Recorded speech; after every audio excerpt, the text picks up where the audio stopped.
Hello everyone, and welcome to my Young and Restless official.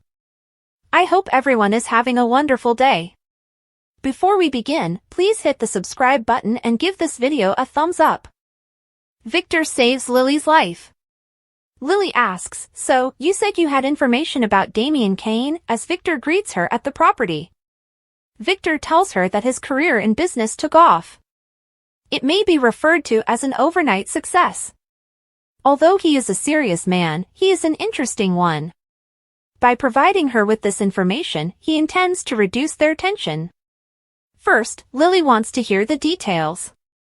Victor gives her an overview of his two businesses. He had no money when he first arrived in Los Angeles years ago.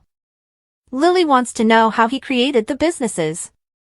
Victor claims that he took them over rather than building them. With what means, she asks. The enigma, Victor responds. So Damian Kane took over two successful companies with no money? Lily frowns. Victor claims that ownership was officially handed to him. Aristotle Dumas is the true owner. Lily remembers that Alexander Dumas wrote The Count of Monte Cristo. According to Victor, Damian manages the businesses via a company named Arabesque. According to Victor, this Dumas consistently outperforms market swings. He is either an excellent businessman or involved in some dubious activity. Even though Lily feels that she now understands less about Damian, she appreciates Victor answering her questions. Victor inquires as to why she is interested in the man. What are you becoming involved in? Damian brings up the past with Amy. At Nate's house, he hopes Damian's presence indicates that he has changed his mind about his mother and himself. Damian has been considering all of that, but he is unsure. He wants to speak with his mother by himself.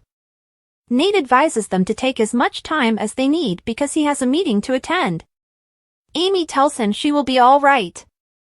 Before he goes, Nate informs Damian that he would like to talk to him as well. "You're next on my list," says Damian, nodding. Damian asks Amy what she anticipates when Nate leaves.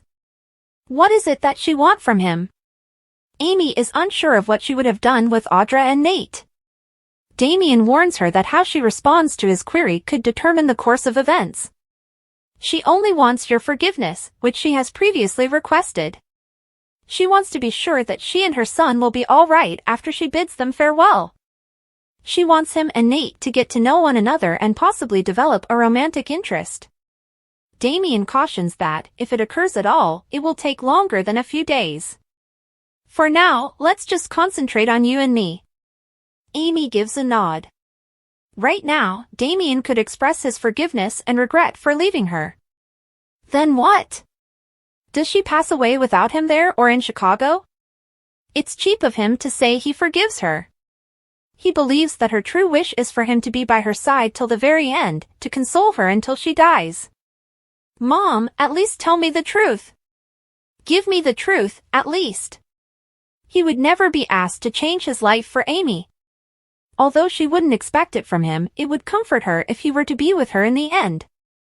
Damian queries how she would know that if he claimed to have forgiven her, he was being truthful. Amy is familiar with him. You knew who I was, says Damian. Not as much now. Amy assures him that he will comprehend when he has kids. She only needs to look into his eyes to realize the truth. That bond cannot be broken. Damian breaks down as he admits, that's probably true. Amy asks him if he has the capacity to forgive her. She finds it incomprehensible that they become so apart.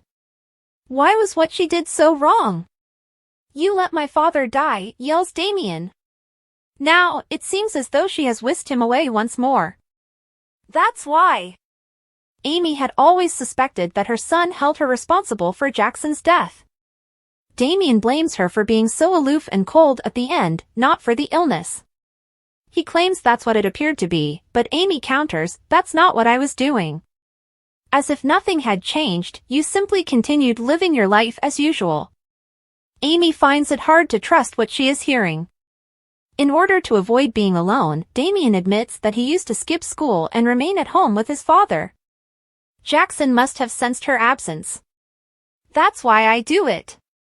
Mom, I was a child. And you abandoned me to witness my father's passing alone. Amy sighs. Is he curious as to why she was removing herself each day? Yes, says Damian, nodding. Damian, we didn't have insurance, and that was on your father, Amy informs him. He let the policy to expire. In order to pay the expenses, I had to take a second job. That wasn't enough either. She sobs that she wasn't aloof or withdrawn. In order to prolong his life, she took all necessary action. Damian was unaware of how tight money was. According to Amy, a parent doesn't tell a child that. She needed to be strong for them both. Damian just wanted her to be there to give him a hug that would include both of them. I would have crumbled, Amy sobs. I simply couldn't. Like she does today, she tells him that his father knew the end was near. He had to be sure she could support the family. It breaks my heart to know that she hurt him with that choice and that he despises her for it. My heart is broken by it. Damian only recalls her absence. But he supposes he was too preoccupied with his father to notice what she was going through.